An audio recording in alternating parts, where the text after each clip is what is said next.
আজকে যেই নাস্তাটা আমি আপনাদের সঙ্গে শেয়ার করব এটা একদম সম্পূর্ণ তেল ছাড়া কিংবা জলের ভাপেও এই নাস্তাটা আপনারা তৈরি করে ফেলতে পারবেন।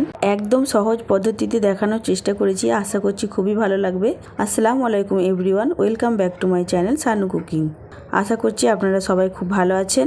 এই নাস্তাটা বানানোর জন্য এখানে আমি নিয়েছি আতপ চাল। আতপ চালটা এখানে আমি 2 বাটির মতো নেব।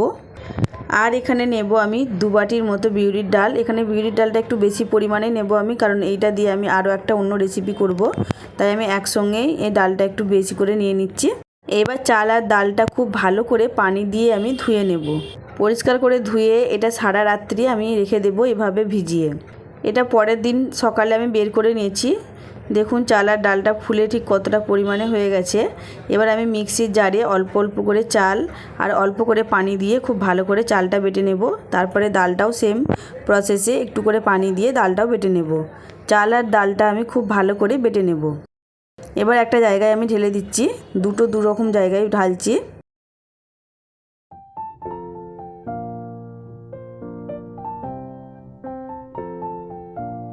প্রথমে হাত দিয়ে একটু ভালো করে ফেটে নেব।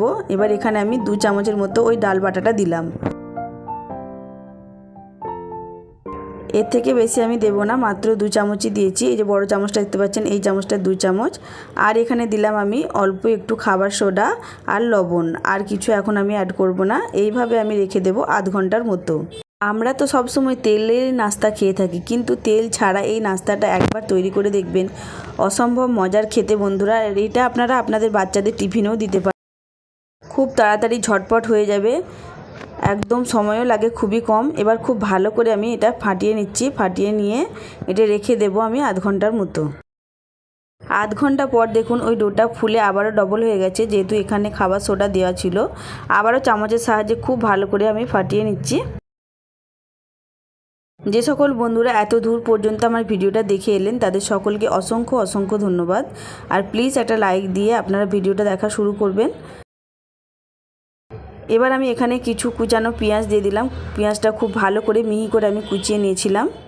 এই নাস্তাটার মধ্যে একটু চটপটি ফ্লেভার আনার জন্য এখানে আমি পেঁয়াজ, কাঁচা লঙ্কা আর অল্প একটু ধনেপাতা কুচি দিয়ে দেব।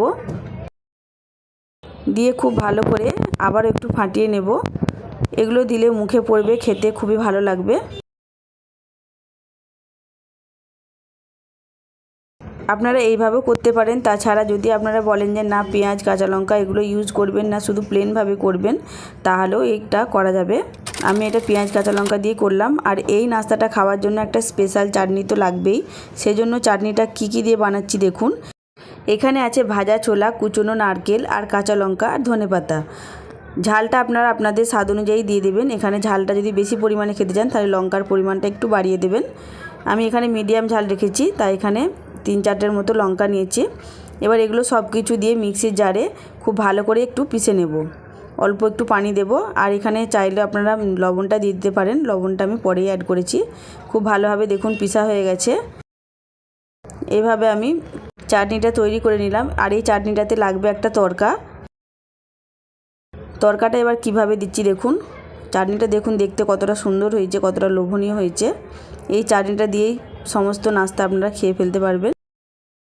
এবার একটা আমি ফ্রাইং প্যান নিয়েছি, ওখানে আমি পরিমাণ মতো তেল দিয়ে দিলাম। এই তরকাটাতে একটু তেলটা বেশি লাগে। এখানে আমি সাদা তেল ব্যবহার করেছি। এবার এখানে ফোড়নে আমি দেব কারি পাতা, সরষে আর শুকনো লঙ্কা। কারি পাতাটা দেওয়ার সাথে সাথেই খুব বেশি ফুটছিল, সেজন্য আমি একটু ক্যামেরাটা সরিয়ে নিয়েছিলাম। এবার এখানে শুকনো লঙ্কাটা আর কালো সরষেটা দিয়ে দিলাম। দিয়ে খুব ভালো করে একটা সুন্দর ফ্লেভার বের হয়ে আসলে তরকাটা আমি একটু নাড়াচাড়া করে নেব।